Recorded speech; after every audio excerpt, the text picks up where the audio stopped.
नमस्कार दोस्तों, जय जोहार। मैं कौशल तिवारी और बिहनिया संझा में आपका स्वागत है। एक तरफ बेरोजगारी लगातार बढ़ रही है तो दूसरी तरफ मोदी सरकार मनरेगा मजदूरों को ठीक समय पर भुगतान भी नहीं कर पा रही है, जिसके चलते उनके सामने रोजी रोटी का संकट खड़ा हो गया। छत्तीसगढ़ में स्थिति बेहद ही खराब है। अक्टूबर माह से मनरेगा में काम करने वाले मजदूरों को पैसा नहीं मिला, यानी सोचिए 4-4 महीने पैसा नहीं मिला है। एक तो काम ठीक से नहीं दे रहे हैं, जो वादा था 100-150 दिन काम देने का वह भी पूरा नहीं हो रहा है, और ऊपर से जो लोग काम किए हैं उन्हें पैसा भी नहीं मिल रहा है। यानी किस तरीके से सरकार चल रही है, किस तरीके से लोगों का जीवन नारकी होता जा रहा है, इसकी परवाह किसी को नहीं है, क्योंकि अच्छे दिन आएंगे की तर्ज पर विकसित भारत का सपना दिखाया जा रहा है।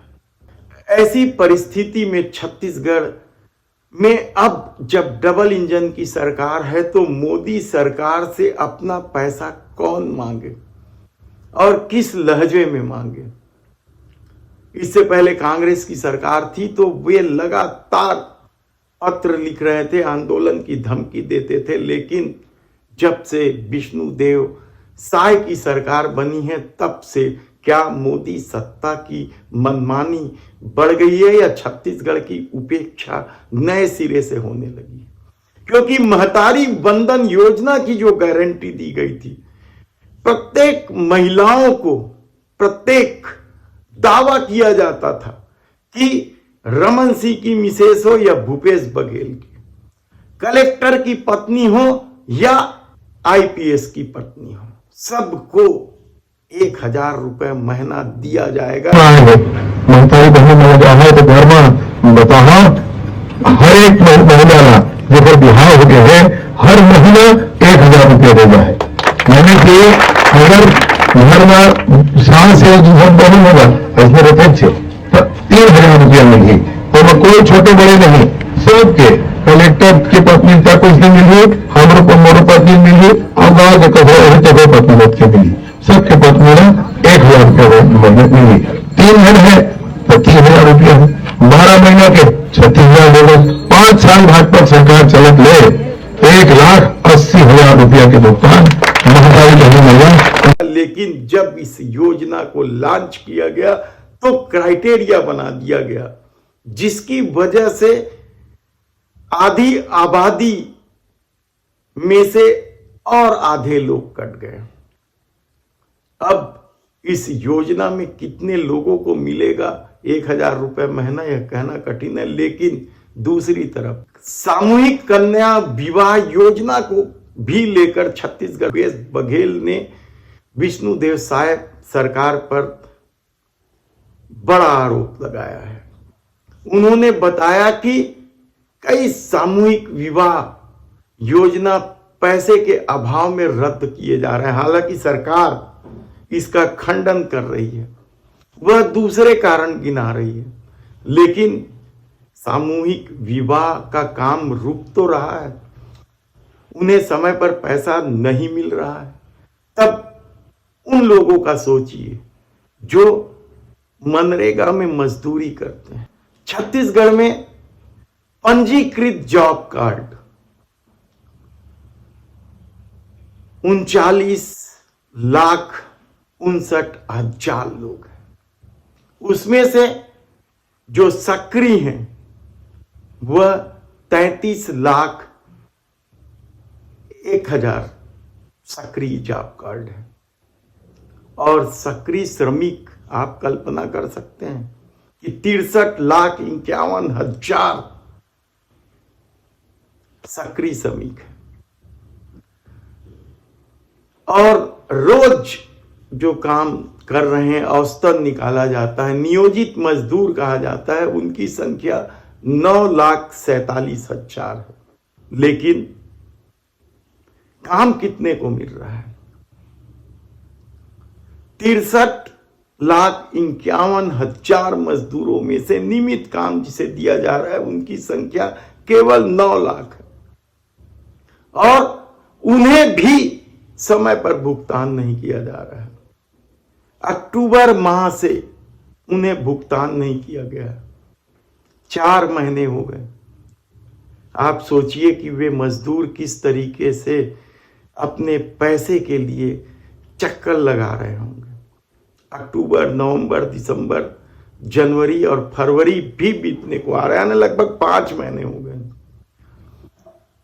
मंत्रालय का अपना जवाब होता है। निहारिका बारिक प्रमुख सचिव है पंचायत व ग्रामीण विकास तथा आयुक्त मनरेगा, निहारिका बारिक। उन्होंने तो कल एक स्थानीय मीडिया नवभारत को सीधे सीधे कह दिया कि केंद्र सरकार से राशि का पर्याप्त आवंटन नहीं होने से मनरेगा मजदूरों के मजदूरी भुगतान में दिक्कतें आ रही। यानी खुद सोचिए कि यदि एक अधिकारी को सीधे सीधे मोदी सत्ता पर आरोप लगाना पड़ रहा है तो वे कितने व्यथित होंगे। लेकिन इससे ना तो मोदी सरकार को कोई फर्क पड़ता है और न विष्णुदेव साय सरकार को। हालांकि ये कहा जा रहा है कि कुछ राशि आवंटित हुई है, लेकिन मजदूरी का ही 626 करोड़ रुपए रुका पड़ा है केंद्र सरकार के पास और 369 करोड़ रुपए सामग्री भुगतान का है। यानी जिन लोगों ने मनरेगा में सामग्री दी है, रेत या गिट्टी, कुछ इसी तरह की सामग्री दी गई होगी, ईंटें, उनका भी भुगतान रुका हुआ है और वह 369 करोड़ रुपए यानी लगभग 1000 करोड़ रुपए मनरेगा का रुका हुआ। ऐसे में मजदूर किस तरीके से काम कर रहे होंगे। और कहा तो यहां तक जाता है कि यह खेल है मजदूरों को काम पर आने से रोकने के लिए, क्योंकि इस दौर में बेरोजगारी इतनी ज्यादा है, मजदूरों के पास काम नहीं है और आप भुगतान भी नहीं देंगे तो वो क्यों आएंगे, दूसरी जगह चले जाएंगे कम पैसे में। यानी शोषण का हथियार भी बन गया है। मनरेगा कहा जाए तो गलत इसलिए नहीं होगा क्योंकि यदि आप समय पर भुगतान नहीं देंगे, चावल उन्हें कल खरीदना है, रोज खाने रोज कमाने वाले ज्यादातर लोग मनरेगा में काम करते हैं और उन्हें भुगतान 4-4 महीने नहीं दिया जाएगा तो उनकी स्थिति क्या बनेगी।